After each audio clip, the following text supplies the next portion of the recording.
tal, amigos de Pelayito y en la Boca? Gracias por estar aquí con nosotros una vez más en este segundo programa.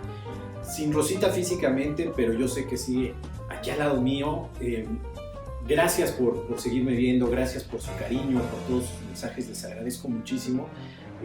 Denme chance de agarrar otra vez el hilo, porque ya estábamos muy acostumbrados, Rosita y yo, a estar juntos y estarnos riendo. Pero sé que aquí está con nosotros.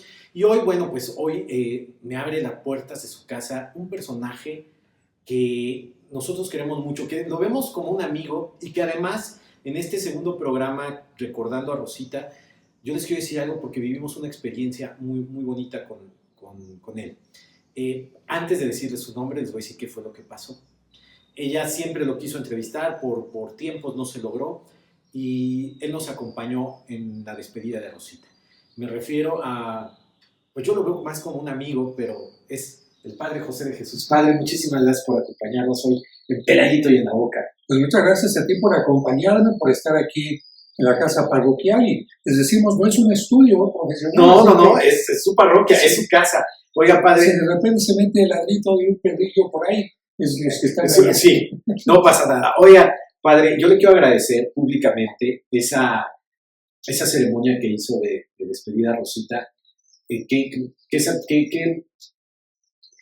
me sentí reconfortado, lo hizo usted con mucho gusto, nos hizo sentirnos más acompañados. Muchísimas gracias por eso. No, gracias a todas las personas que son agradecidas con la vida y con los seres queridos, porque lamentablemente hay personas que se aprovechan de los demás y cuando ya no los necesitan, lamentablemente desaparecen.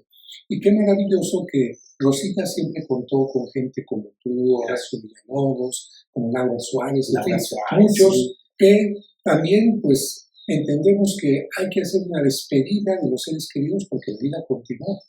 No nos podemos quedar llorando eternamente, sino llevamos el luto, ciertamente, el duelo, pero tenemos que continuar viviendo porque de eso es la vida.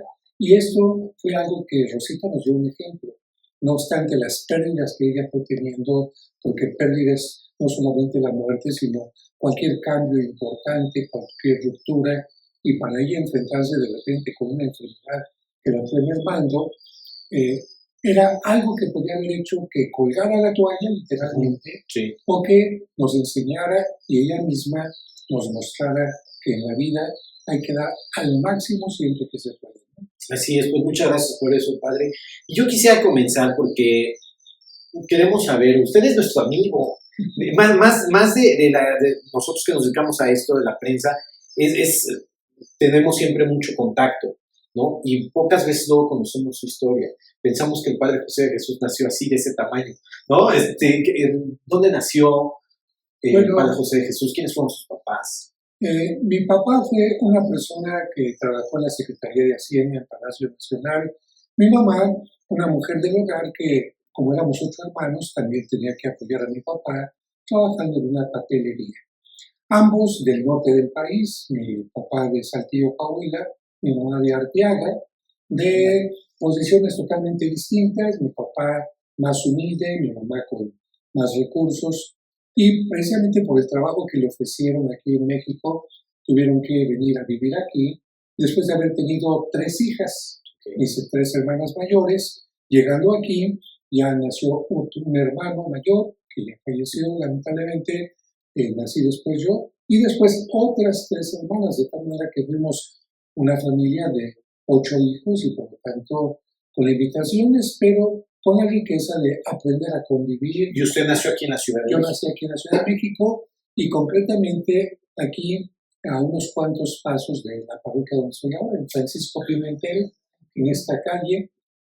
Ahí es donde nací y después ya se fueron mis papás a vivir a otro lado, pero curiosamente en esta parroquia donde me encuentro es donde me bautizaron. Así que maravilla. Con el paso del tiempo yo no sabía que vendría a restaurar una iglesia que estaba en ruinas, pero que fue la iglesia donde Oye, ¿y cómo era su infancia? O sea, ¿cómo jugaba? ¿Qué jugaba? Bueno, mira, tenía que jugar porque tenía 3 hermanos menores y también 3 hermanas mayores. De tal manera que los juegos eran sobre todo compartir. En ese tiempo, pues no había juegos electrónicos, no. Entonces era jugar la matatena, serpientes y escaleras, la lotería, brincar la riata con mis hermanas, las coleadas, todo aquello que era especialmente de ejercicio. Una bicicleta para los 8, nosotros teníamos que estar prestando la bicicleta, y los patines, que esos también eran una gran diversión. Era otro México donde los niños podíamos salir a las calles sin ningún problema. Oiga, ¿no era de estos patines que iban con todo y que se te ponían con todo y el zapato? No, fíjate que los míos eran de esos de metal, que tenían unas uñas, claro, y una es como llavecita. Una llavecita, y como se iban acabando, porque mis hermanas y mis hermanos los iban utilizando, a mí me tocaba ya sin uñas. ¿Y cómo te amarrabas los patines? Con las medias de la mano. Era la forma de amarrarte los patines y de entender que pues un juguete pasaba a distintas generaciones. De hecho, todavía tengo un patín de esos que se ha convertido en un objeto, una reliquia especial. Oiga, ¿y fue feliz? ¿Su infancia fue usted un niño feliz? Como todos los niños, con etapas bonitas y con etapas no tan bonitas, porque lamentablemente tuve un papá que cayó en el alcoholismo. Entonces el hecho de ver a un papá en esa situación no es tan agradable, y sobre todo cuando de repente se ponía quizás violento, porque a veces los alcohólicos son así, no controlan sus emociones, pensamientos, y llegaba a sacarnos de la casa, ¿no? Así enojado por alguna cosa, y bueno, era simplemente salir un rato y volver a salir ya cuando se dormía. Pero son experiencias que te van quedando como de pena, de impotencia sobre todo, y en un momento determinado de tener que hacer algo. Porque aunque estamos hablando ahorita de la infancia, como esto se fue alargando, llegó un momento en que cuando yo ya era joven, tuve que golpear a mi papá. Esta parte es algo muy importante, pero lo tuve que hacer porque en ese momento mi papá iba a agredir a mi mamá. Y ahí yo no lo toleré. ¿Cuántos años tenía ahí usted? Yo creo que ahí tendría como unos 17 años. Qué difícil esto. Sí.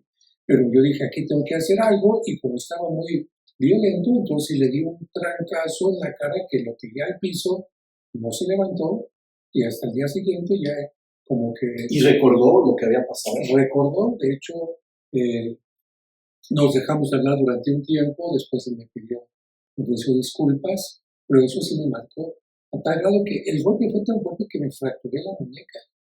O sea, imagínate el golpazo que le di, pero también ya cuántos años habían pasado de todos estos, ha sido muy, muy complicado. Sí, y además en la etapa de la juventud como que estás un poco de otra manera, ¿no? Pero fuera de ese momento difícil, nunca tuve un enfrentamiento con mi papá, con mi mamá. ¿Después él pudo superar esta enfermedad? Sí, afortunadamente la fue recuperándose poco a poquito, pero sí le afectó mucho.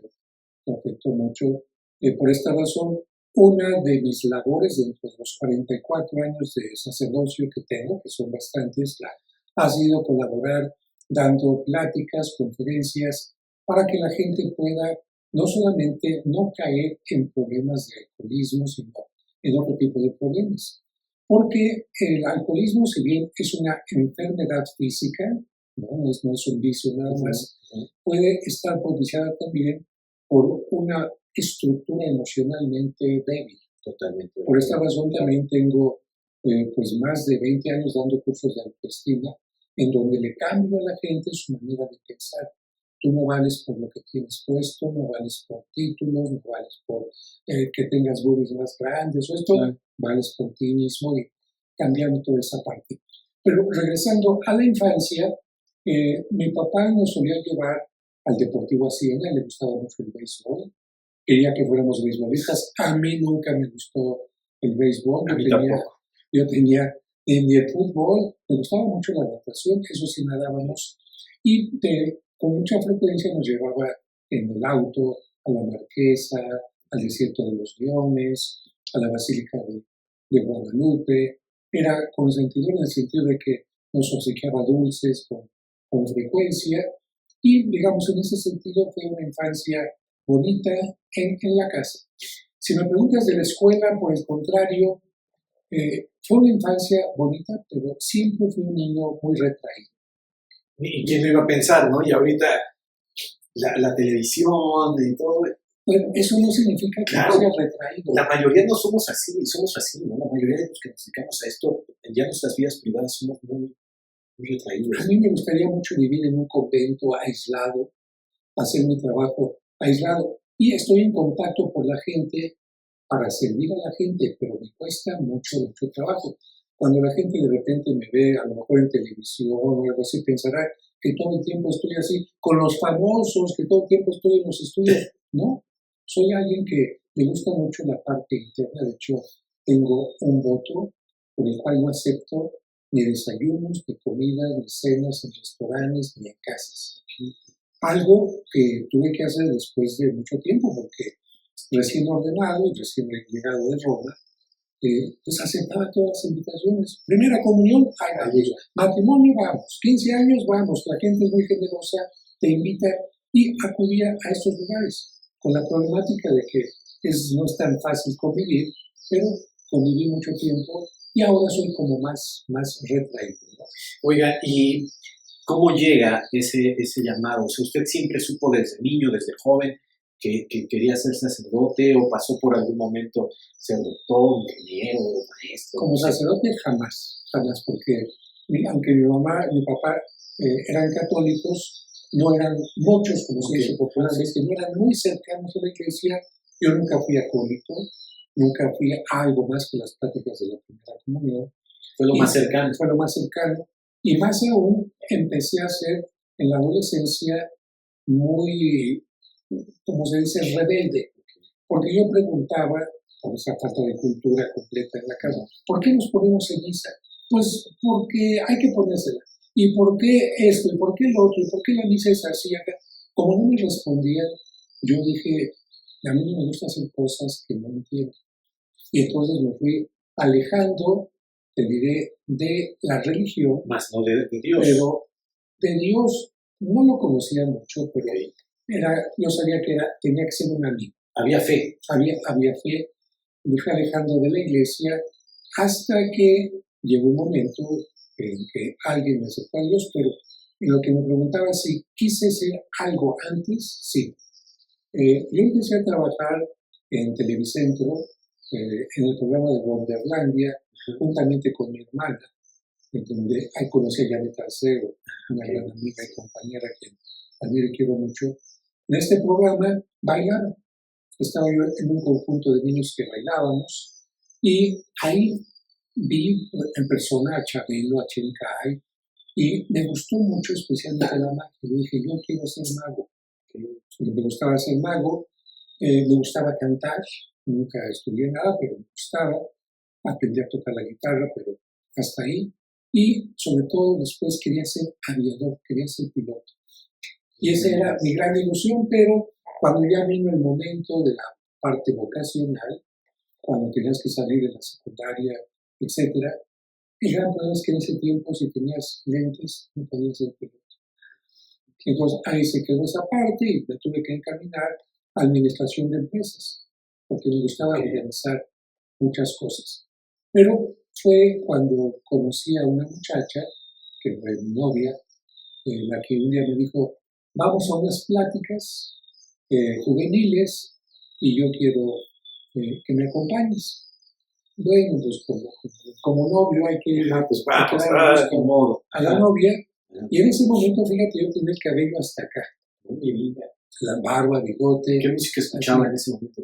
Los Creedence sobre todo, la música que Procol Harum, en fin, ¿no? Ese tipo de música que se escuchaba en la radio. Ella me lleva a una plática con un sacerdote que llegó a ser el director del coro de la ópera, que tenía una escuela de liturgia, música y arte, y que tenía una preparación increíble y una conducción hacia la gente, una facilidad de palabra, en la que hablaba de Dios, pero a través del arte, a través de la música, a través de la antropología. Y dije, caray. Y un día de esas 5 días de plática le pregunté, oiga, usted es sacerdote, pero por lo que veo, no solamente celebra misa, Y me dijo, no, los sacerdotes solamente celebramos 2 misas al día. Y todo el día lo tenemos ¿para qué? Para ser consejeros, asistir a los enfermos, dar cursos, en fin. Y me abrió un panorama en donde entendí que un sacerdote puede tener muchas vocaciones al mismo tiempo. Maestro, abogado, defensor, consejero, psicólogo, administrador, artista. Y yo dije, yo quiero ser eso. Y así es como entonces entré al seminario. ¿Cómo le dijo a la novia después? ¿Qué crees que...? Le tuve que decir, ¿sabes qué? Bueno, pasó todo un año en el que yo estuve con esta idea de, sigo con mi carrera en la vocacional, en la superior de comercio, o voy por acá. Y ya no me empezó a llenar la superior de comercio, entonces tuve que hablar. Ella me dijo, te espero, o si no vas a ordenarte, te espero. Y de hecho me esperó. Pero yo le decía, ¿sabes qué? Es que esto me gusta cada vez más porque entré al seminario, no entré al seminario de niño, por lo tanto, como la mayoría entra. Desde que entré en el seminario nos dieron clases de pedagogía, de psicología, de counseling. ¿Qué tan difícil es estar en un seminario? De teatro, de filosofía, de teología. Y por lo tanto yo dije, qué maravilloso, una educación en todas las áreas. Completa. Es que de repente llegamos a pensar, y lo pregunto con mucho respeto, los que vemos las cosas desde fuera, que en el seminario que casi los han de tener, como que ha de ser aburrido, que no los dejan reírse. O sea, es así. Sería comparable con una escuela de Estados Unidos, donde la gente está interna, van a sus clases, tienen sus horarios de deporte, horarios de educación artística, etc. El horario en el seminario, mira, te levantas a las 6 de la mañana para bañarte, asearte, etc. A las 7 estar en la capilla para hacer una pequeña oración antes de la misa, después de la misa, desayuno y clases toda la mañana como en cualquier universidad. Llega la hora de la comida, después de la comida 1 hora, o si quieres descanso, había un pequeño futbolito, un pequeño billar, deportes o lo que sea, y a las 5, más o menos de 5 a 7:30, hora de estudio. Ahí sí, no hay, cada quien encerrado en su cuarto o en la biblioteca. Después de eso, una oración en la capilla, cena, después de la cena, otro tiempo libre para convivir, en fin. Y después la última oración antes de irte a dormir. Sábado y domingo variaban. El sábado te pedían que fueras a una parroquia a ayudar, tipo de grupo de jóvenes, en fin, que fueras entrando en contacto con la comunidad, y el domingo te ibas a tu casa para convivir con tu familia. Y en algún momento no pasó por su mente, ya están en el seminario. O sea, sí me gusta, pero como que ya me estoy arrepintiendo. No, nunca. Usted estuvo completamente seguro. Nunca, porque te digo, la educación, la riqueza. Yo, por ejemplo, nunca había estudiado piano, y ahí había un piano. Ahí había un grupo de teatro, había un estudiantil, y había muchas formas de crecer humanamente y de ayudar. Y algo importante, en estos días que te menciono que salíamos a trabajar, a mí me tocó ir al hospital de cardiología, al piso de niños, donde me dijeron, es que estos niños resulta que no han hecho la primera comunión y muchos de ellos se van a morir. ¿Cómo? A ver, explícame cómo. Sí, vienen niños de edad muy tierna y muchos de ellos vienen o a un trasplante o a una operación y ya no salen de eso. Yo cuando fui la primera vez pensé, les voy a dar catecismo como en la iglesia, primera lección, segunda lección, el curso completo, ¿no? Algunos vienen y se van además. Entonces lo que hice en ese momento fue empezar a aprovechar lo que aprendí en televisión.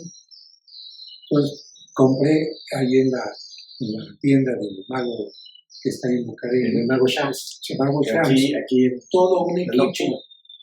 Y entonces hablaba de Dios con magia y vestido de Cepillín. Por eso Cepillín me hizo el prólogo de uno de mis libros de cuentos. Y esa experiencia fue para mí tremenda porque a veces llegaba a buscar a los niños y ya no estaba uno. Y me decía, ya se fue. Sí, se lo llevó Dios. Entonces siempre que me despedía, que se cerraba el elevador, porque tenía que bajar en el elevador, Yo veía a los niños bien contentos diciendo adiós. Yo decía, ¿cuál niño me voy a ver la próxima semana? Entonces ahí es donde me di cuenta que como sacerdote también podía ocupar la magia, el teatro, la música y muchas cosas más para hablar de Dios más allá de pura doctrina, con cuestiones divertidas. Es que yo creo que también se trata de eso, padre. A veces nos hemos alejado un poco de la iglesia. No generalizo ni hago mal de otros sacerdotes, pero a veces tienen esa pues, barrera, incluso podría yo decir hasta a lo mejor un poco de frialdad. Y con ustedes todo lo contrario, ¿no? O sea, no nos da pena hablar, porque de entrada un sacerdote impone. O sea, uno lo ve y dice, ay, no voy yo a decir una mala palabra, ¿no? Usted se ríe, bromea, usted es muy bromista también cuando lo vemos. O sea, esa parte creo que nos acerca más, no nos aleja. Sí, y además también tomé en cuenta lo que me pasó en la juventud, que pensía que yo no entendía nada. Entonces ahora, para que la gente entienda qué es la ceniza, por qué vamos a misa, claro, esto, voy tratando de hacer cápsulas o explicarlo de una forma también sencilla, claro, y si se puede divertida, y entonces la gente va entendiendo. De hecho, así surgió uno de mis libros. Cuando empecé a trabajar ya de lleno en la radio y en la televisión, porque ahorita tengo un programa de radio que cumple 20 años. Sí, ahí en Fórmula, ¿no? El de Fórmula cumple este mes 14 años. Okay. El de imagen tiene 20 años. ¿Y cómo llega a la radio? Llego a la radio porque después de haber construido una iglesia en lo que fue un basurero, fue lo primero que pedí cuando llegué de Roma, que me mandaran a la iglesia más pobre, porque si había estudiado en Roma, seguramente la gente había ayudado a pagar mis estudios allá, ¿no? Claro. Entonces había que ser agradecido con la gente más sencilla, y le pedí al cardenal, sé que tengo que dar clases en el seminario, y tenía que dar clases en el Centro de Arte Mexicano, en Estéticas de la UNAM, en el Museo del Carmen, en varios lugares, pero deme un lugar con la gente más pobre. Y me mandó a un basurero. Es decir, el terreno era un basurero, y desde ahí construir una iglesia, que fue una labor de 15 años. Y después de esa parte, como estudié especialización en arte, me mandaron a la catedral, que en aquel momento estaba llena de andamios, estaba sin pisos, la gente no entraba porque estaban taladrando los pisos, era una catedral sin gente, no había misas en la tarde, y me tocó restaurar del 2000 al 2004 de catedral, pero sobre todo atraer a la gente que no quería entrar. Para eso hice una representación teatral que duró 15 años, Voces de Catedral. Sí, como no, se recuerda. También, y desde entonces hago la representación de La Pasión de Cristo en el Zócalo, con actores de la UNAM, y varios conciertos y muchas cosas más. Pero ahí muchos reporteros iban a cubrir la fuente religiosa y no tenían nada de preparación. Entonces iban a hablar del Domingo de Ramos, no sabían qué era. Iban a hablar del Jueves Santo, del Corpus Christi, no sabían qué era. Y lo que hice yo, empezar a hacer como boletines con toda la información. Y aquí está para que hagas tu nota. A partir de eso, me empezaron a invitar a noticieros para hablar de estas festividades religiosas, y después me empezaron a invitar para hablar temas un poco más candentes, especialmente en el programa de Alfredo Adame, por ejemplo. No, sí me acuerdo. Hablar temas de la masturbación, la Santa Muerte, la Ouija, etc. Es que eso es lo que a mí, yo le admiro a usted, porque usted nos echa para atrás. Usted dice, vamos a hablar. ¿No? Voy a hablar de todo, ¿no? Y en este sentido, cuando empecé a ir a estos programas que me invitaron, empecé a notar cuáles eran las preguntas que a la gente más le interesaba. Porque después del programa me escribía la gente al correo. Entonces empecé a poner la respuesta ya en mi computadora, de una pregunta, de otra. Y ya cuando me llegaba la pregunta, copiar. Y este material lo vio Editorial Planeta y dijo, oiga, son las preguntas que la gente quiere saber sobre superstición, sobre magia, sobre sexualidad, en fin, cómo hacer una nulidad matrimonial. Y así salió uno de mis libros. Y eso lo acerca también al medio, a los comunicación. Claro, ahí me acercó más a los medios de comunicación y continuaron ya invitándome ahora, más que a programas de noticieros, ya a programas de revista, en donde pues se tenía que hablar de otro tipo de cosas, ¿no? Y ahí tuve que darme una bautizada en el mundo del chacaleo de los periodistas, porque te invitan a un noticiero y bueno, normalmente las cosas son serias. Sí, sí, sí. El único incidente que tuve fue cuando invitaron al señor Noroña a un programa y me invitaron a mí y yo fui a desmentir algo que le había dicho. Hubo un pequeño enfrentamiento, pero hasta ahí, como se llama Denise, ¿no? Pero acá en el campo de los espectáculos, Ana Bárbara escuchó en el programa hoy cuando hablaron de cuándo se podía casar una persona después de que había muerto su pareja. Entonces yo dije, bueno, la persona entiende claramente qué dice el sacerdote hasta que la muerte los separe. Refiriéndose ella a su matrimonio con el Pirro, quizás, ¿no? En ese momento la pregunta era abierta, ¿no? Okay. Pero la pregunta era, ¿hasta cuándo se puede casar alguien? Yo dije, bueno, legalmente y como requisito, al día siguiente de la muerte de una persona se puede casar. Ya el duelo que alguien quiera guardar y todo por prudencia, por cuestión, ya depende de Qué bonito lo dice, por prudencia, dice el padre. Pues sí, porque a veces a lo mejor hay gente que quisiera ya casarse, sí, quizás, después de alguien que tuvo una enfermedad muy larga, claro, o porque la pareja misma le dijo, ¿sabes qué? No quiero que te quedes sola o por solo. supuesto. Entonces, bajo esta circunstancia, me contactó Ana Bárbara para que yo la casara. De hecho, la fui a casar a San Luis Potosí, ¿no? Sin conocerla más, simplemente me invitó, y yo como a cualquier persona que me invita, dije, pues vamos. Y en ese momento hubo alguien de los reporteros que me volvió a preguntar después del programa, usted dijo que la persona se puede casar después de, inmediatamente al día siguiente. ¿Qué piensa de que Ana Bárbara se case inmediatamente? Y yo contesté, ella tiene el derecho a casarse al día siguiente. Bueno, eso fue lo que yo dije.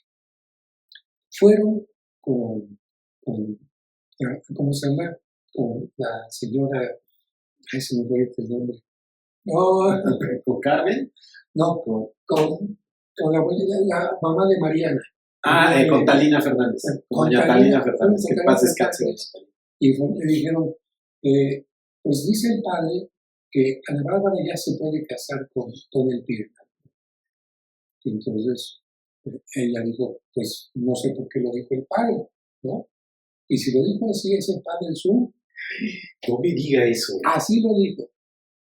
Y entonces, yo sin entender esta parte, entonces vienen conmigo y yo dije, no, bueno, yo creo que la señora no dijo eso. No, sí lo dijo, quién sabe qué. Bueno, la cosa es que quisieron enfrentarnos de una manera terrible, cuando yo de ninguna manera estaba faltando el respeto ni a la mujer que había fallecido, ni a Talina, ni a nadie. Pero ahí me di cuenta que lo que tú dices en el medio del espectáculo, si no lo dices con mucha prudencia, con mucho cuidado, con mucha claridad, porque lo que buscan a veces es el chisme. Pero ya después usted, ya ahorita ya nace en esto, usted ya lo maneja perfectamente bien. Sí, yo creo que he aprendido que hay cosas que no se deben de responder, o si las respondes las tienes que hacer, no en forma personal de tal o cual persona, sino en una forma general. Oiga, y por ejemplo, en las autoridades eclesiásticas, ahí no, o sea, no llegó un momento en el que digan, oye, pues allá no te involucres tanto en el medio, o no te relaciones tanto, no salgas tanto. Fíjate que después de el cardenal Norberto Rivera Carrera, a quien agradezco mucho su comprensión, él iba viendo los avances en la catedral, en la restauración, en las relaciones con las entidades importantes, el gobierno de la ciudad, el gobierno federal, y iba viendo mi trabajo en las clases que daba también, en el seminario y en otras partes, y iba viendo también la parte de los medios, cuando iba comenzando poco a poquito, y tuvo siempre confianza en mí. Vio que hacía respuestas adecuadas, escuchaba mis programas de radio y dijo, perfecta, está muy bien, a tal grado de que cuando tuve que dejar la catedral, entonces vinieron ya más apoyo para los medios, porque me nombró en ese momento subdirector de radio, televisión y cine. ¿Y ya existía eso? Un cargo que no existía. Existía el vocero, pero el vocero es aquel que le dice a la gente lo que el cardenal piensa. Y con una cierta lejanía. Pero no es alguien que responde a todos los temas que la iglesia puede responder. Así que el haberme dado esa confianza fue algo importante, porque no faltaron incluso algunos compañeros que pensaron que lo que yo quería era salir a cuadra, ¿no? Como hacerme famoso. No, la fama vendría después, pero para mí lo importante era comunicar. Oye, me regreso un poquito, porque ya nos fuimos, pero me regreso un poquito a cómo le dijo a sus papás que usted quería ser sacerdote. O sea, me imagino que se han de haber sorprendido, porque yo pensé que usted venía de una familia muy católica, ¿no? Entonces, se ha de haber sido una sorpresa para ellos. Fue sorpresa y no lo creyeron. No lo creyeron porque durante ese año que te dije que estaba buscando cuál era mi vocación, me surgió una parte muy humana, no tan religiosa, muy humana, donde no me acuerdo si vi una película o leí algún libro, no recuerdo qué fue, pero empecé a tener preocupación por los rateros, para que no terminaran en la cárcel, y por las prostitutas. Entonces, por las tardes, noches, me iba al barrio de la Merced, a esa zona de San Pablo, a ver si encontraba algún ratero, porque me decían que por ahí había muchos, para platicar con él y convencerlo de que cambiara de vida. No que se hiciera católico, no que se acercara, yo simplemente... Pero ahí usted ya estaba en el seminario. Todavía. Okay. Y también para hablar con las prostitutas, oye, que, claro, imagínate, muchacho, estoy hablando de 17, 18 años por ahí, ¿no? Entonces llegaba y, ¿qué te pasa? Y otros, ¿por qué te vienes a meter con ellas? En fin. Y curiosamente, en ese ambiente sí encontré gente que logré cambiar. Pero no a la parte religiosa, sino humanamente, como hacerlos pensar qué estás haciendo de tu vida. Y por estar en la Merced, llegaba a la casa de mi padre. Estoy hablando después de las 10, 11 de la noche, así ya. Y como era muy retraído, como no platicaba mucho ya en esa etapa con mis papás, ellos pensaban que me la pasaba, no sé, de vago, lo que sea. Y alguna vez que no llegué temprano, me sacó mi papá a la cama, al patio. De tal manera que cuando yo les dije después de esto, quiero ir al seminario, ellos dijeron, estás loco, te van a sacar, no te van a aceptar. A tal grado de que el día que entré al seminario, no me acompañó ni mi papá ni mi mamá, no creyeron que iba a ir. Y en el seminario también, porque cuando llegué, después de haber platicado con ese sacerdote que tenía ganas de entrar al seminario, fui al seminario para hacer el examen. Hay que hacer un examen psicológico y muchas cosas más. Pero cuando llego, imagínate, abre la puerta del sacerdote después de que toco, me ve con mis cabellos hasta acá, con guaraches, con unas cosas colgando por acá. Y dijo, ¿y tú quieres ser sacerdote? Y entonces, como que me quiso jugar, seguir la onda, ¿no? Digo, es que seguramente tú has de pensar que es bien heavy, bien hippie. Él así como pensando que era eso. Y ya cuando me escuchó hablar, dijo, caray, bueno, pasa, hace el examen. Era el último día para hacer los exámenes, por cierto. Y cuando llegué ya al seminario, cuando me dijeron que sí podía entrar, el mismo sacerdote no me quería dejar entrar. Porque le dije, es que tú no viniste a hacer el examen. Sí, ¿cómo de que no? Es que yo recibí a todos los que vinieron a hacer el examen. No, tú no hiciste. Le dije, padre, pues llegué ya con el cabello cortado, no me reconocía. Okay. Y entonces, ya después se rió mucho de esa experiencia. Y desde ese día le dije, oiga, para ser sacerdote tengo que dejar de ser todo lo que he aprendido, mago, bailarín, manejar títere, al contrario, todo eso lo puedes utilizar en tu ministerio.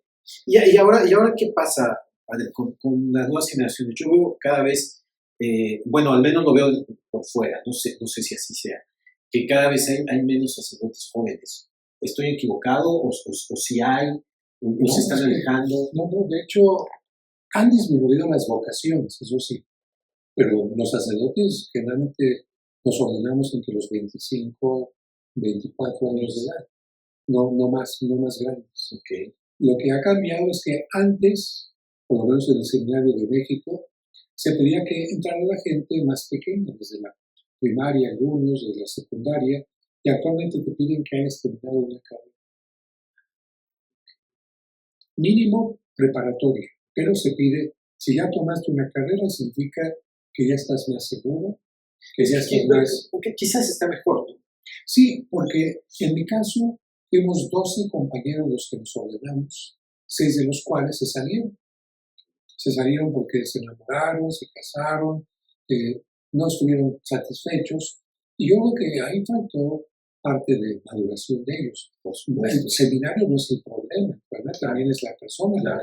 Si el seminario, como cualquier universidad, te da las herramientas, pero tú no las aprovechas, pues entonces esto no es correcto. Y después, con la novia, pues ya la volvió a ver, ya siendo ya... Sí, de hecho, fue a mi ordenación sacerdotal, y ya después por el trabajo en el sacerdocio ya la dejé de ver, porque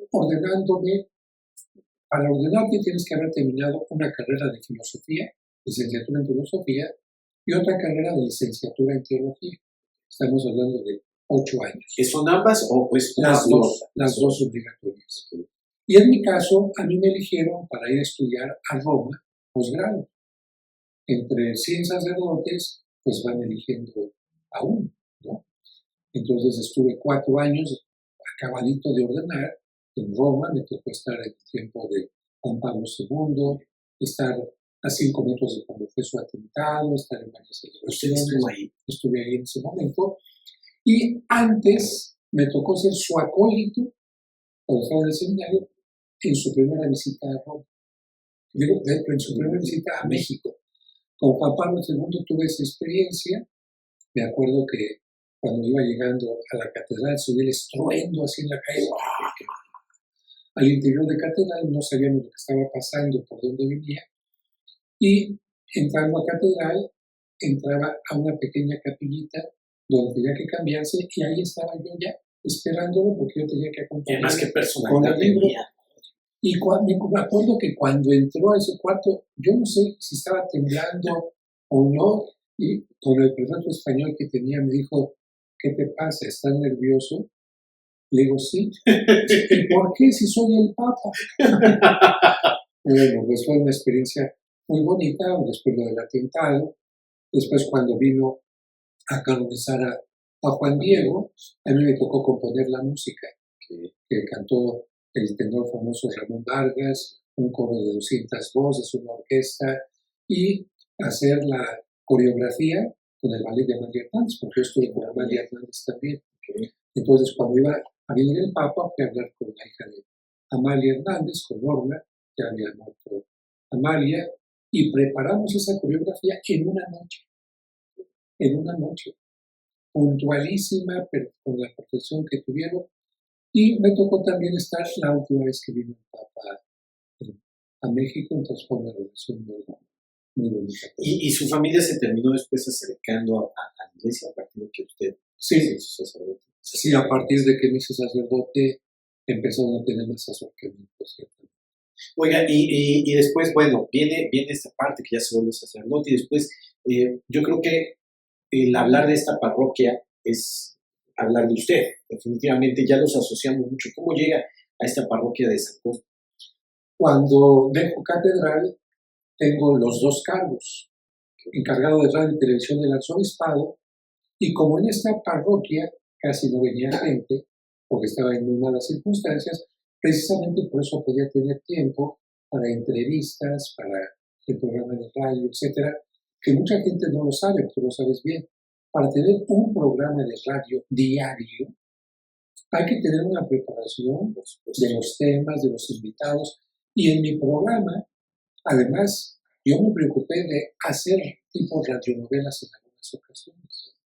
Para grabar un programa de 1 hora tipo radionovela y citar a todos los actores, grabar, meter música, la edición, eran muchas horas. Y yo en este programa llegué a hacer la Biblia completa en radionovela. No existe en ninguna parte. ¿En qué estación la hizo? En Radio Fórmula. Después, el cuento para explicar el Evangelio de cada domingo. Después, el curso de autoestima, el curso de tanatología, el curso de Biblia, el curso de cómo vencer las preocupaciones, en fin. Era muchísimo trabajo. Y aquí en esta parroquia, pensaron cuando me mandaron acá que no iba a haber tanto trabajo porque había poca gente. Lo fundamental es que llegué aquí y todos los techos del claustro llenos de humedad, de hongos, las vigas podridas, todos los techos se derrumbaron. Los pisos de cemento, el retablo con faltantes de las esculturas, las paredes llenas de humedad, cablerío por todos lados. Entonces yo dije, ¿cómo voy a poder salir aquí adelante? Porque además ningún apoyo de parte del gobierno, poca gente. Matrimonios, ¿cuántos crees que había? No, 1 al año. Claro. Bautismos, 3 al año. Y entonces yo dije, ¿qué va a pasar aquí? Y aquí es cuando aparece una enfermedad que yo creo que Dios me la mandó para que hiciera mucho bien y pudiera restaurar la iglesia. ¿Por qué? Porque me apareció un problema digestivo que hasta ahorita, más de 10 años han pasado, más todavía. De ese problema digestivo, ningún médico le ha atinado que hasta el momento. Me han metido mangueras por arriba, por abajo, exámenes de cáncer, de alergias al gluten, de alergias a la lactosa, de bacterias del oriente, porque ya con Tierra Santa. Nadie le ha podido atinar y tengo un problema que pues de repente me hace tener incontinencia, no de oír, incontinencia, lo que ocasionaba, imagínate, que para poder ir yo a Radio Fórmula, en mi camioneta, tenía que llevar ropa, tenía que llevar una cubeta, tenía que llevar cloro, agua, porque a veces iba manejando y en el semáforo o manejando. ¿Cómo lo tomó usted? No llegó un poco a decir, ¿cómo me pasa esto si yo hago tantas cosas por...? Yo nunca cuestioné a Dios porque siempre he dicho yo que hay que ser conscientes de que la vida es limitada y una enfermedad no es castigo de Dios, un accidente no es castigo de Dios, tiene que ver con bacterias, tiene que ver con otras circunstancias, con muchas circunstancias. Lo que sí, en un momento determinado dije, porque cuando los médicos me dijeron, no hay nada, no podemos hacer nada porque no hay diagnóstico, no hay tratamiento, por lo tanto, y yo llegaba a tener evacuaciones hasta 20, 25 al día, todas las vitaminas se fueron, deshidratado, etc. Y yo dije, si me voy a morir, me voy a morir para otra. Tenía 3 libros en la computadora, los edité. Dije, tengo que dejar estos libros aquí y tengo que tener la mejor actitud. Entonces, para ir a Azteca, en mi seccioncita de 2 minutos, llevaba la ropa y si llegaba sucio al lugar, ahí en una camioneta, desodorante, cloro, a veces el cloro directamente para llegar limpio y todo, y nunca dejé ningún compromiso. Ahora, por ejemplo, cuando voy a Tierra Santa, no desayuno ni como. Todo el día. Sí, sirve como si fuera de votos, ¿no? También. Y hasta la noche, ceno, para toda la noche estar yendo al baño, y al día siguiente levantarme para ya no tener ningún problema. O sea, ya ahorita aprendió a vivir con... Aprendí a vivir eso y siempre tengo pañal además. Por eso, ahora que estuve en Masterchef, no podía probar los alimentos. Porque si los probaba iba a tener problemas. Oye, pero también qué difícil, ¿no? Porque las jornadas, para el público, vemos Masterchef y vemos un cierto tiempo de programa, pero las jornadas de oración son pesadas. Sí, nos citaban 7 de la mañana y íbamos saliendo 10, 11 de la noche. Y Pero usted se cuidaba. Pero regresando, ¿cómo se pudo restaurar la parroquia? Alguien me vino a traer una botellita de extracto de agave. Me dijo, padre, tómeselo, le va a servir mucho. Yo dije, ya me habían dado todo tipo de alimentos, milagros, quién sabe qué. Dije, no. Y le regalé la botellita a la cocinera, que tenía problemas de artritis. Después de que se tomó la botellita, que dura 15 días. O sea, usted no se la tomó, yo se la dio no. a ella. Me dijo, padre, vea mis manos. Empezó a tener un cambio importante. Después me regaló otras 2 botellitas. Le di una a la cocinera y otra a un sacerdote que venía a oncología porque tenía cáncer de las piernas. El dolor se le quitó. Cuando ya pasó eso, yo dije, me lo voy a empezar a tomar. Me lo empecé a tomar y las evacuaciones fueron reduciendo. Pero sobre todo, empecé yo a tener lo que me estaba pasando, era que perdía vitalidad y memoria. Y con esto empecé a recuperar la memoria, la vitalidad, y desde entonces hasta ahorita no dejo de tomar. Y ese producto lo encontramos aquí en la parroquia. Sí, pero te explico también después. Cuando pasó esto, yo dije, a ver, tengo que investigar qué es. Y me acerqué a la persona que lo produce. Su papá murió de 105 años y siempre consumió este extracto de agave. Él estaba en el tecnológico y empezó a estudiarse en el tecnológico los beneficios, y resulta que sustancias anticancerígenas, inulina, que ayuda a tener una buena digestión y por lo tanto adiós colitis, gastritis, y otras cosas más. Después entró el CONACYT a estudiarlo, a tal grado que en la revista más importante de Estados Unidos, que se llama Nature, sacó una publicación con todos los beneficios como alimento.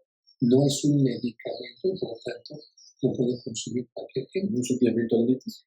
Empecé yo a recomendarlo y desde entonces ha venido gente, padre, estaba en tratamiento de cáncer, se me redujo, padre, me hicieron la quimioterapia, no se me cayó el pelo, no tuve ascos, padre, tengo diabetes, se me bajaron los niveles de glucosa, padre, y entonces yo dije, Dios quería que este alimento ayudara a mucha gente. Si tú estuviste ahí, es que le platicaba ahorita al padre, ahorita que estamos preparando para iniciar la entrevista, cuando se vende como pan caliente, entonces me acerco a una señora que se llevó 4 públicos. Entonces me acerco y digo, señora, ¿qué es eso? Me empezó a explicar, tomé la botella, empecé a verlo, y trae probióticos, y me dijo la señora, no, es que para mi estómago me ha caído una maravilla, yo tenía problemas de gastritis y me quitó. Entonces, vale la pena. ¿Dónde lo podemos encontrar, padre? Aquí en la parroquia, y también precisamente porque la gente lo ha ido recomendando por la experiencia, ya se manda a toda la República y a Estados Unidos, porque en Estados Unidos los científicos han descubierto que ayuda a muchas cosas y como alimento, por tanto, niños, mujeres embarazadas, en fin, incluso personas en etapa terminal, que a veces no pueden comer nada, una cucharadita les ayuda. A mi mamá, que falleció de cáncer, y ayudó a tener una calidad de vida hasta el final increíble. Y entonces a todo México, a todo Estados Unidos, lo están pidiendo de otras partes ya del mundo, pero por lo pronto ahorita está. Y tiene la ventaja de que es alimento kosher para los judíos, alimento orgánico, reconocido tanto en México como en Estados Unidos. Y el Instituto de Nutrición, fíjate, estamos hablando del Instituto de Nutrición, se los da a sus pacientes. Con lo que uno dice, caray, pues este es un alimento importante. Y es 100% mexicano. Sí, y gracias a esto, y además es recolectado por manos de gente indígena, por mujeres indígenas, porque el agave, hay 300 tipos de agave, y solamente se puede sacar de 3 tipos. El extracto de agave de 3 tipos, y lo hacen mujeres. Y eso ayuda a como está ahora toda la parroquia. Gracias a que la gente empezó a adquirir este producto, empezamos a tener fondos. De tal manera que yo le digo a la gente que esta iglesia se ha restaurado por agave. Oiga, es que de verdad, público, está impresionante. Yo hace mucho que no venía, cada vez está mejor. Debería haber un museo, padre. Pues de hecho ya tenemos visitas guiadas. porque sí vale la pena. Además de la parroquia, estamos haciendo que la gente tome conciencia del lugar. Por ejemplo, aquí a unos cuantos pasos vivía la esposa de Benito Juárez. Doña Margarita. Benito Juárez venía todas las tardes a quedarse y a dormir en ese lugar. Lástima que no hay una placa que mencione eso, se va perdiendo la memoria. Aquí a un lado pasaba el acueducto que venía del castillo de Chapultepec hasta la fuente de la Mariscala, que después la tiraron para hacer el cine Mariscala y después ya nadie sabe eso. Enfrente de la parroquia estaba el jardín más lujoso del tiempo de Don Porfirio, donde se llevaban a cabo las reuniones de los partidos políticos, las bodas de la gente más elegante, el lugar llamado El Tívoli. No el Teatro Tívoli, los Tívolis, sí. Oiga, y aquí era ¿qué era? ¿Un monasterio, un convento? Aquí estamos hablando, el lugar se encontraba inmediatamente afuera de la laguna. Toda la Ciudad de México estaba dentro de la laguna y Fray Juan de Zumárraga quiso hacer un hospital para los indígenas que vivían fuera de la ciudad. Y por lo tanto construyó este hospital dedicado a los patronos de los médicos, boticarios, enfermeros y de los trasplantes, que son San Cosme y San Damián. Estos santos son tan importantes que tienen 5 iglesias en Roma. Fíjate, 5 iglesias. La más importante está pegadita al Coliseo, para que veas el lugar tan importante. Y después este hospital fue teniendo su convento y posteriormente un virrey ayudó a que se construyera la iglesia y ese virrey estuvo enterrado en este lugar. A partir de ese funeral se hizo la estrategia para todos los funerales de virreyes, entre otras cosas. Y aquí era una casa de recolección donde se reunía la gente que iba a viajar a Filipinas. Todos los que iban a viajar a Filipinas tenían que reunirse aquí para salir juntos hacia Acapulco, ¿no? Y aquí, por lo tanto, estuvo San Felipe de Jesús, el primer santo mexicano, no como religioso, porque él se hizo religioso allá, pero como joven inquieto, aquí tuvo que haber pasado la noche antes de irse. ¿Cuánta memoria histórica hay aquí? Y todo eso se ha perdido lamentablemente, por eso el siguiente libro que voy a publicar, que será el libro número 16, va a tratar sobre la historia de San Cosme, el origen del cine ópera. Que aquí está pegadito el cine ópera, que también es una cosa maravillosa, a pesar de que está en ruinas. Aquí enfrente fue el origen del Partido Acción Nacional, aquí enfrente. Aquí también enfrente estuvo la tienda de helados italianos más famosos que hay en México, que ahora se trasladó a Insurgentes. Muchas cosas que hay en este entorno. Aquí vivieron pintoras importantes como la señora Carrington, Leonora Carrington y otras más. Entonces, todas esas partes que se han como ido olvidando, quiero que la gente tenga conciencia de eso. Pues yo creo que Dios no se equivocó en haberlo mandado aquí. No. Imagínate si no se equivocó. Lo puso, pero en el lugar perfecto. Créame que ha valido mucho la pena. O sea, uno ve y ha mejorado mucho, se siente una tranquilidad y eso, pues gracias a usted, padre. También. Pues yo le agradezco a Dios, pero no solamente ha sido restaurar el edificio, sino que aquí ya tenemos ahora grupos de Biblia en muchos niveles. Tenemos clases de catecismo para personas con síndrome de Down, personas autistas. Tenemos también preparación para los distintos sacramentos, pero adecuados a las personas, no únicamente como repetir lo que se escucha en todas partes. La misa que celebro la tenemos con trompetas y con órgano, y este domingo vamos a empezar una misa jarocha con los músicos del ballet de Amalia Hernández. Van a venir a tocar acá la misa. Es que eso es así debe ser, ¿no? Yo creo que algunas veces tuvimos una formación católica de entrar a la iglesia, todos serios, ¿no? Yo de verdad que a usted lo admiro mucho, lo respeto mucho. Hay dos sacerdotes que a mí me marcaron. Uno es usted y el otro el padre Javier. El padre Javier González, que también salía mucho con Janet, ¿no? Él fue mi maestro. Él fue a quien yo escuché con mi novia. Ah, mire, qué O sea, el maravilla. padre Javier. Yo con él hice mi primera comunión con el padre Javier. Bueno, yo trabajé con él como seminarista, ahí me ordené con él, él me ayudó a que fuera enviado a estudiar a Roma también, y seguí un poco la línea de él. Sí, es lo que veo. Sí, es lo que veo. Y bueno, yo espero que con esta transmisión el público que tiene a veces la idea de que yo solamente estoy en la televisión, ¿no? Oiga, estoy aquí en la parroquia. Sí, no, y que está trabajando. Soy capellán. Va a iniciar un curso, veía, de autoestima, creo que el 6 de febrero. Estamos ahorita en el curso de autoestima terminando. Ah, está terminando. Al terminar vamos a empezar el de tanatología porque tengo 20 años en forma... ¿Ese cuándo es para el curso de tanatología? Todavía no empezará, digamos, a finales del mes de febrero. Ok, sí, porque eso me interesa también para darme la vuelta. Y ya casi para terminar, también me gustaría hablar de esta parte que también usted se ha acercado con nosotros por medio de la tecnología también. A mí me gusta ver mucho cuando usted nos lleva a Tierra Santa.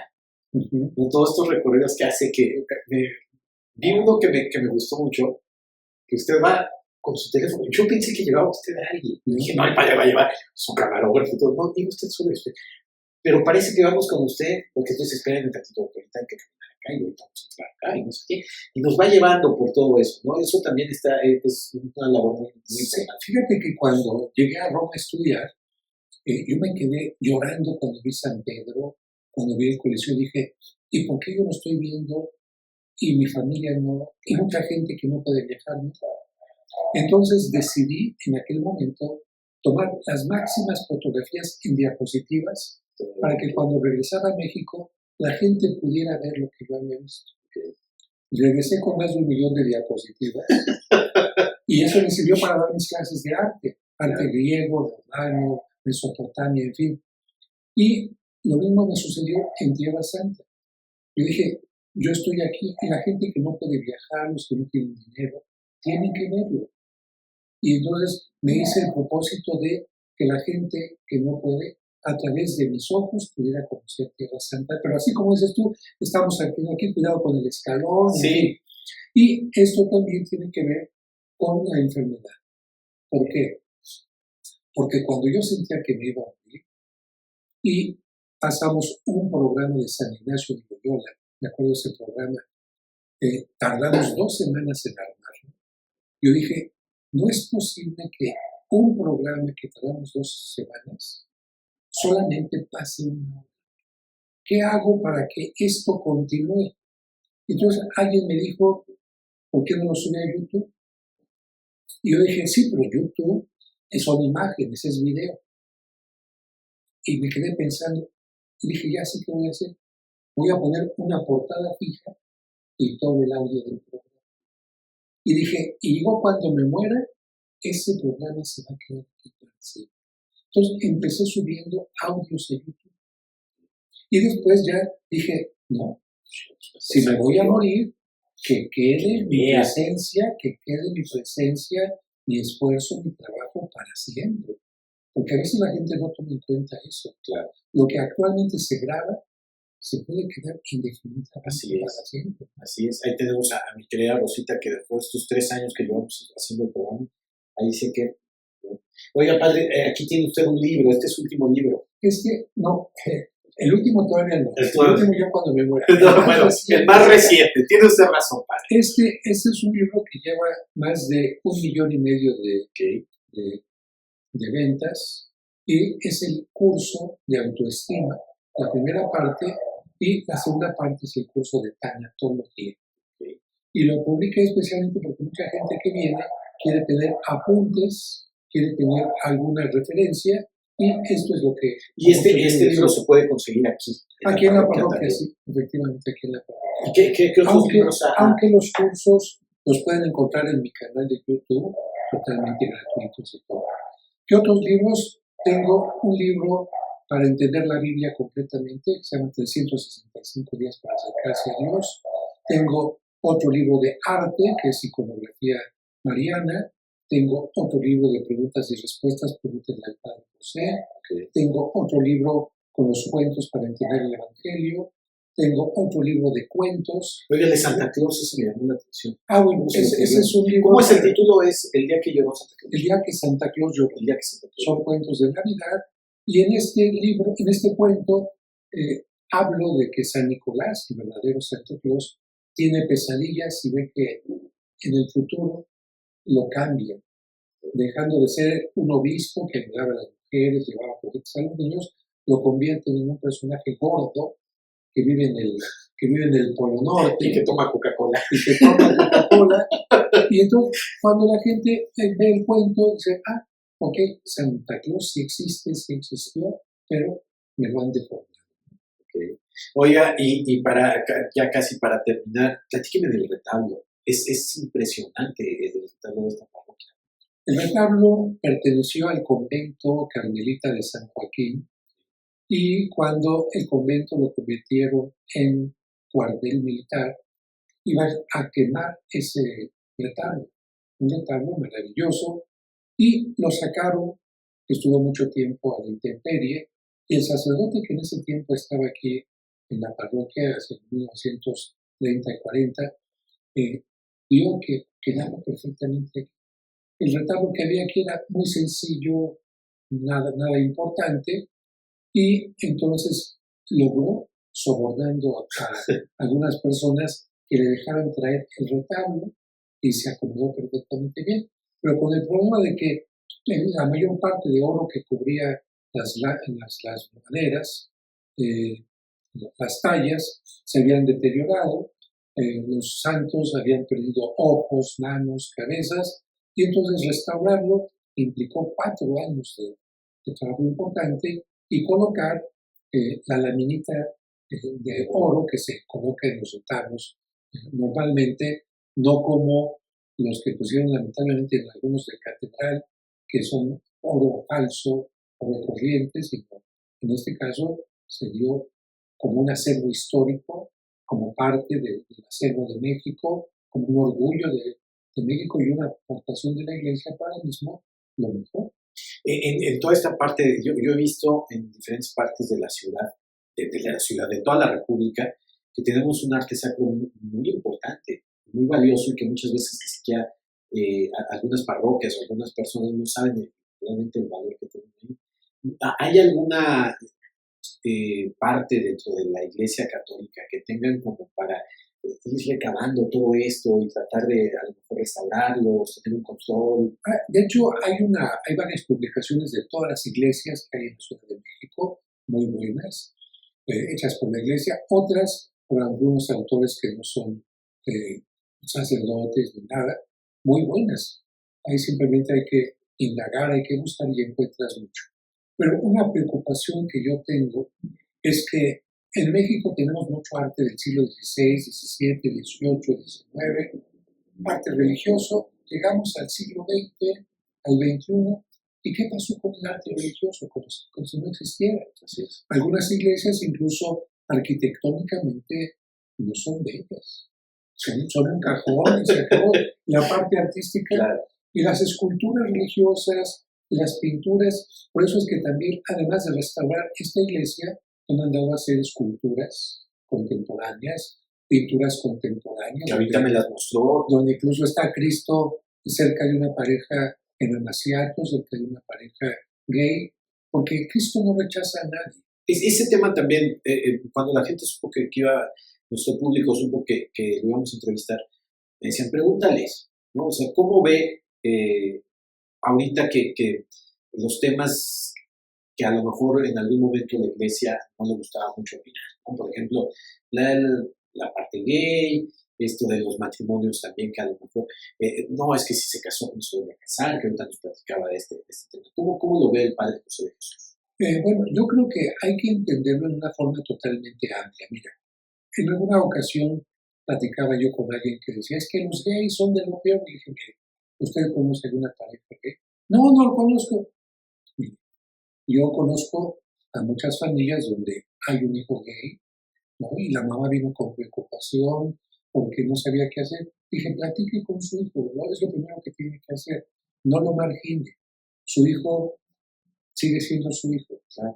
Ahora, pregúntele a su hijo cuántas veces tiene simplemente así, relaciones sexuales con su pareja. Alguien me dijo, no, pues ni siquiera tiene relaciones sexuales. Otra me dijo, pues cada cuándo. Yo les digo, a veces pensamos que una pareja gay se la pasa las 24 horas teniendo sexo y que son únicamente sexo, que no son ciudadanos que cumplen con impuestos, que no son personas que trabajan en un trabajo haciendo las cosas bien, que no son gente generosa que ayuda al pobre, en fin. Es cierto, tienen esta parte que a lo mejor alguien no estará de acuerdo. Y toda la demás parte humana, ¿dónde está? Igual las personas que se casaron y lamentablemente les fue mal en el primer matrimonio, el segundo crees que nada más lo tienen por promiscuidad, por pasarse teniendo el tiempo sexo.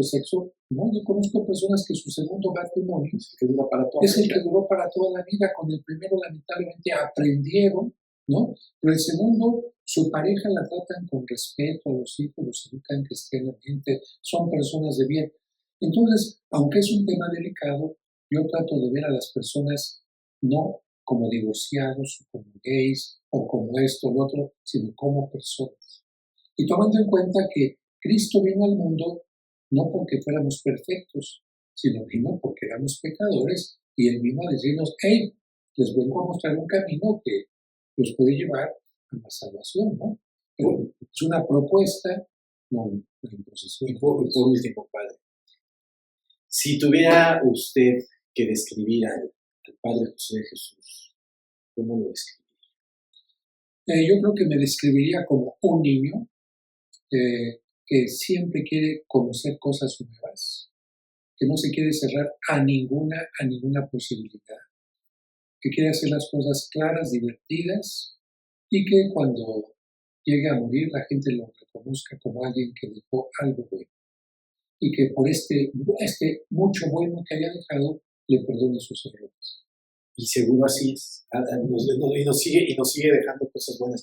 Le agradezco mucho, Padre, mucho que nos haya recibido, que me haya permitido aquí decir, mire, no dije ni una mala palabra, porque soy bien mal hablado, pero me porté bien, pero me dejó reír, que eso es lo importante, Padre, ¿no? O sea, reírnos, disfrutar, vivir la vida y siempre teniendo fe, ¿no? Así es, especialmente. Pues le agradezco mucho. Gracias a ti, y bueno, siempre habrá muchos temas, como lo he comentado, el tema del exorcismo. Claro, que también es el tema de que hay más allá de la muerte, los aparecidos, en fin. Oiga, recuérdenos nada más su canal, sus redes. Bueno, mi canal de YouTube es Padre José de Jesús, así tal cual, Padre José de Jesús, ese es mi canal. Y en Twitter también me encuentran como Padre José de Jesús.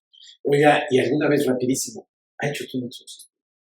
Solamente en los 44 años de sacerdocio, solamente. ¿Cómo con fue? Esto, muy fuerte. ¿Y cómo fue que le hablaron? No me hablaron, de hecho, estábamos terminando la misa en aquella iglesia del campamento 2 de octubre, cuando oímos que entra una muchachita gritando, ¡auxilio, ayúdenme! ¿No? Ella gritando, entrando a la iglesia, y cuando va entrando vemos todos los que estábamos ahí, cómo le van jalando el vestido. Como si alguien le fuera jalando el vestido hacia atrás. Evidentemente no había nadie. Evidentemente nadie estaba jalando, ¿no? Pero todos vimos eso. Y cuando llega justamente al altar, se desmayó. Y en ese momento se fue la luz. Vale, ¿Y usted qué pensó ahí? Con los gritos y todo, yo no alcancé a ver muy bien.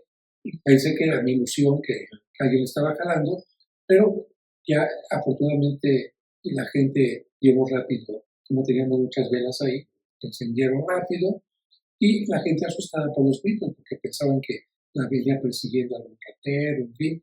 En lo que ya rápidamente llegan después los papás, el padre, a mi hija algo le está pasando, empezó a decir que veía una persona, que miedo, y entonces se vino corriendo a la iglesia. Y lo primero que tienes que hacer tú es, esto no es show, porque lamentablemente en algunos lugares son y convierten en show, y todo eso lo tienes que manejar con respeto. La iglesia no permite que ningún exorcismo sea grabado, porque es como pasar a una persona en su peor enfermedad, ¿no? O pasar a una persona cuando se está confesando y exponiendo lo peor de ella, ¿no? Tú tienes que respetar. Y el exorcismo solamente lo puede hacer un sacerdote. Un sacerdote, únicamente por el poder de Cristo. Entonces ya le pedí a la gente que los que querían quedarse a hacer oración ahí, los papás llevaron a la muchacha a su casa y después yo dije, yo voy allá. Pero lo más terrible es que primero tienes que saber si realmente la persona está poseída o no. Tienes que indagar. Si tú llegas luego a tratar de hacer un exorcismo, puedes estarle haciendo un juego psicológico a quien no está poseído. Porque a lo mejor puede tener un trastorno mental, en fin, ¿no? Entonces aquí, después de haber hecho las pruebas, ya llegas y no puedes entrar con nadie, sabiendo que una persona poseída va a tener una fuerza de más de 10, de 15 personas. Si te llega a atacar, bueno, da mucho miedo. Pero la estrategia del demonio es debilitante. Y entonces, cuando yo iba entrando al cuarto, porque los jefes familiares les quedé solo, espérenme afuera, se sentía un frío en la casa, pero ella empezó a hablar no con la voz de ella, sino con la voz distinta, diciendo, tú eres esto. Y empezó a sacarme cosas malas que yo había hecho desde mi infancia. ¿Cómo creí? Y esto, yo al principio dije, caray, ¿por qué me lo está diciendo? Entonces la idea la entendí, afortunadamente reaccioné, dije, es una forma de debilitarme y decirme, ¿quién eres tú para venirme a sacar? Si también haces si tú cosas tienes malas. limitaciones, si tú no eres perfecto, pero en ese momento reaccioné y dije, no vengo a sacarte en nombre de Dios de Jesús, vengo a sacarte en nombre de Cristo. Sí, pero son momentos muy difíciles, pero también tengo que decirte que dentro de los 44 años he visto muchos casos donde la gente decía que estaba poseída y era otra cosa. ¿Y usted cree en los fantasmas? Uy, si te contara. Porque aquí me imagino que debe haber. Bueno, aquí, como había muchos, era hospital y acostumbraban a enterrar a la gente en los pisos, en las paredes, como un campo santo. En el lugar santo, la gente quería estar enterrada, en los atrios, en las iglesias, etc. Y cuando llegué aquí, sí, escuchábamos que tocaban, sobre todo allá abajo en la oficina, el que está ahí oía como que tocaban. Y a la hora que empezamos a abrir los muros para restaurarlos, aparecieron restos por acá, restos por allá. Cuando ya los sacamos y los llevamos a un lugar digno, les dimos su misa y todo, desapareció. Pero en la catedral, y eso lo tengo en un video, cuando empezamos a hacer la representación de voces de catedral, había ensayos en la noche. Un día estaba el director con una actriz en el altar del Señor del Veneno, el Cristo Negro, que está entrando en la catedral, con una luz tenue, la luz pequeña para ese lugar. El sacristán estaba al fondo y estaba yo también ahí, ¿no? Cerca de ese lugar. El director de repente ve que a la muchacha que estaba ahí también como que la jala. Y le pregunta, oye, ¿qué te pasó? Y ella dice, sentí que me jalaron. Y como yo en ese momento daba orden de que nadie podía estar en el interior de catedral en los ensayos y que si alguien entraba inmediatamente me dijera, aunque todo estaba la puerta cerrada, grita inmediatamente, padre, venga. Entonces, voy, ¿qué pasó? Es que vimos que pasó una sombra. Voy a buscar, vamos todos juntos a ver qué pasó, a buscar al sacristán para que encienda las luces, enciende las luces completamente, y cuando regresamos al lugar donde era el ensayo, todas las veladoras, más de 200 veladoras que tenía el Señor del Veneno encendidas. ¿En qué tiempo? En unos cuantos minutos. Y para que veas cuánto se tardaría alguien en encender estas veladoras, el día que se casó Sumaya Slim en la catedral, la hija de don Carlos Slim, ella y su esposo Fernando, bueno, su novio en aquel entonces, pidieron, eran muy devotos del Señor del Veneno, pidieron ir a encender ellos las veladoras. Ellos fueron a la catedral con mezclilla y todo, encendieron la extinción de oración y después se cambiaron ahí mismo para la boda. Se tardaron más de una hora en encender todas las veladoras del lugar. Y aquí se habían encendido los veladoras. ¿Qué fue?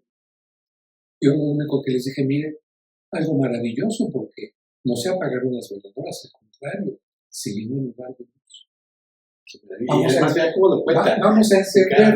Vamos a entenderlo como que el Señor del Veneno nos está diciendo qué bueno que están dando a conocer la historia y este lugar. Oye, y la historia del Señor del Veneno también es muy interesante, ¿no? ¿Se nos puede contar brevemente? Bueno, brevemente, un Cristo blanco y un sacerdote que tenía la costumbre de besar los pies del Cristo siempre antes de irse a dormir.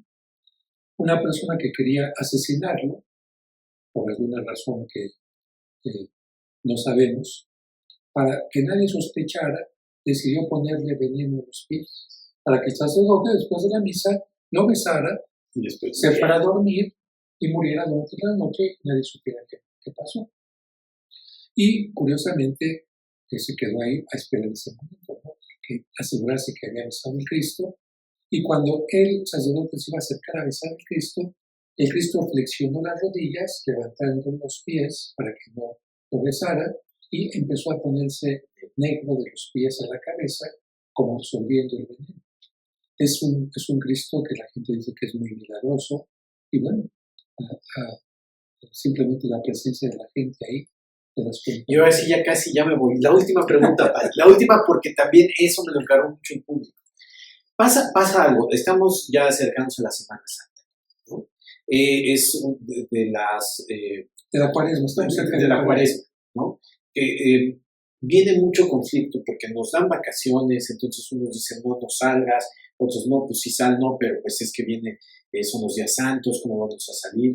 O sea, usted díganos, ¿qué pasa en esos momentos? Es que ¿por qué tenemos que dividir al ser humano entre la parte divertida y la parte... Yo creo que una persona puede estar reflexionando y al mismo tiempo divirtiéndose. Una persona también puede estar, no sé, arrepintiéndose de algo y conviviendo o comiendo sabroso, ¿no?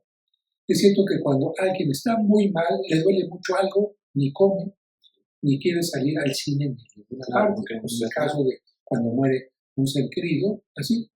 Si alguien tiene algo muy grave que le está pasando, quizás necesite ayuno, quizás necesite alejarse de la diversión, etc. Pero la mayoría de la gente no está en ese extremo. Entonces, ¿qué puedes hacer si a estas personas solamente les dan esos días de vacaciones y no tienen otros para convivir con la familia? Yo les he dicho, bueno, en la Semana Santa, fíjate, el Domingo de Ramos, ¿cuánto dura la misa? Hora y media. Lunes, martes y miércoles no hay nada que hacer especialmente. El Jueves Santo, ¿cuánto dura la misa? 1 hora y media. Y si quieres hacer la visita de las 7 casas, es otra cosa, pero hasta divertido puede ser la que vas conociendo en distintos lugares. El Viernes Santo, ¿cuánto dura la ceremonia? 1 hora y media. ¿El sábado qué hay? Nada. Y el domingo ya es la Pascua. Entonces quiere decir que si yo voy incluso a Acapulco, estoy en la playa, puedo ir después a la iglesia, en el horario que puedo, después puedo regresar a la playa, convivir tranquilo, sin ningún problema.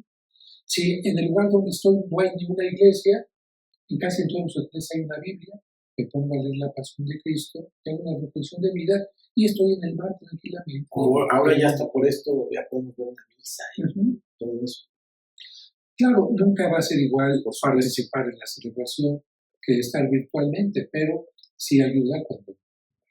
Entonces yo creo que en este caso lo más importante es la transformación de la persona, la revisión de la persona, para que después de la Cuaresma sea una mejor persona. De lo contrario, ni nada sirve. La ceniza, ni la vigilia, ni la ayuda, ni nada. Pues ahora sí le agradezco mucho, padre. No, es que es para hacer unas 3 horas de entrevista con mi padre. Le agradezco mucho, de verdad. Muchas gracias por recibirme aquí. Gracias por lo que hizo por Rosita. Gracias por habernos acompañado en ese momento tan difícil para nosotros. Y le agradezco mucho que me haya recibido aquí en su parroquia. En Serapio Rendón, número 5, en la colonia San Rafael, a un lado del antiguo Cine Ópera, pues si algún día quieren venir también y gozar de este Año Santo, porque estamos en Año Santo, que significa que quien entra a esta iglesia, por tener un privilegio del Vaticano, recibe la indulgencia como si hubiera ido al Vaticano. Y aquí hasta el 26 de septiembre de este año. Ay, qué bueno. Muchas gracias, le agradezco mucho.